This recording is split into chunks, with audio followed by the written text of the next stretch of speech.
अच्छा व्यूअर्स, अगर लॉजिकली देखा जाए तो उर्दू ज़ुबान बच्चे के लिए ज़्यादा आसान होनी चाहिए, लेकिन इसकी निस्बत इंग्लिश लैंग्वेज को बच्चे आसानी से लिखना और पढ़ना जानते हैं।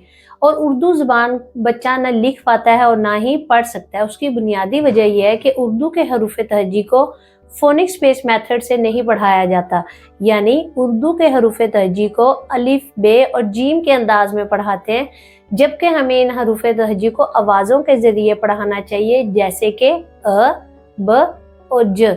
आइए हम हरूफ तहजी की आवाज़ों को समझते हैं और इन आवाज़ों को पढ़ाने में जो गलतियां करते हैं उनको भी देखेंगे। तो आइए स्टार्ट करते हैं। आप मेरी आवाज़ों के साथ स्क्रीन पर हरूफ तहजी को देख सकते हैं। सबसे पहले है आ, अ, ब, प, त, ट, स। याद रहे, हरूफ की पहचान करवाते हुए एक ही हर्फ की दो आवाज़ें नहीं पढ़ानी। जैसे हमारे टीचर्स अक्सर क्या गलती करते हैं कि वो पढ़ाते हैं बे, ब, पे, प, इस तरह बच्चे को दो सिग्नल जाते हैं। कभी उस हर्फ को वो पढ़ेगा बे और कभी ब, तो ये तरीका गलत है, जबकि इसकी असल पहचान ये है कि बच्चा जैसे ही हर्फ बे को देखे वो इसकी सिर्फ एक ही आवाज़ से पहचान कर सके, ब, और ये तरीका दुरुस्त है।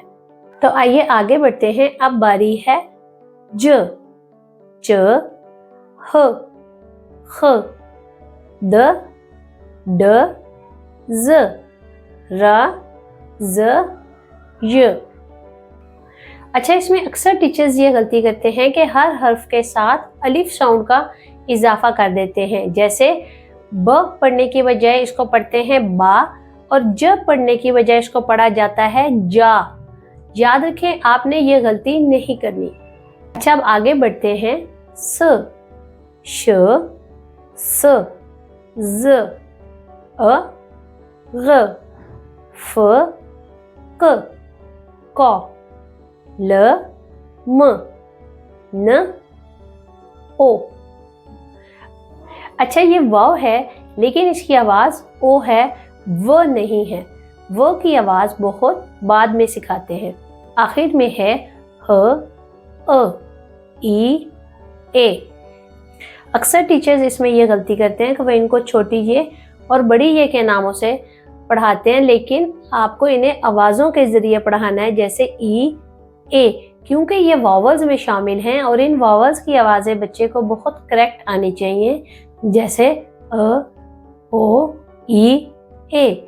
और क्योंकि इन आवाज़ों का लफ्ज़ साजी में बहुत अहम किरदार होता है। याद रहे, हरूफ की पहचान करवाते हुए आपने उनसे मुंसलिक नामों को नहीं पढ़ाना, जैसे ब बंदर, प पंखा। इस तरह बच्चे की मेमोरी पर लोड पड़ता है और वह हरूफ की सही से पहचान भी नहीं कर पाता। जैसे ब पढ़ाते हुए आपने इसकी सिर्फ एक आवाज़ पढ़ानी है, जैसे ब, न के ब बंदर। और आखिरी गलती जो अक्सर टीचर्स ये करते हैं कि वो सिर्फ बुक से पढ़ाई करवाते हैं, जबकि हमें हरूफ तहजी की पहचान करवाते हुए मुख्तलिफ एक्टिविटीज़ भी करवानी चाहिए। इस तरह बच्चा चलते फिरते हुए उनको रिवाइज भी करता रहेगा और मुख्तलिफ सेटिंग्स में इन अल्फाज को देखने की वजह से इन्हें ज़्यादा देर तक अपनी मेमोरी में महफूज रख सकता है। हमारा मिशन है कि जदीद तालीम पाकिस्तान के हर बच्चे तक पहुंचनी चाहिए।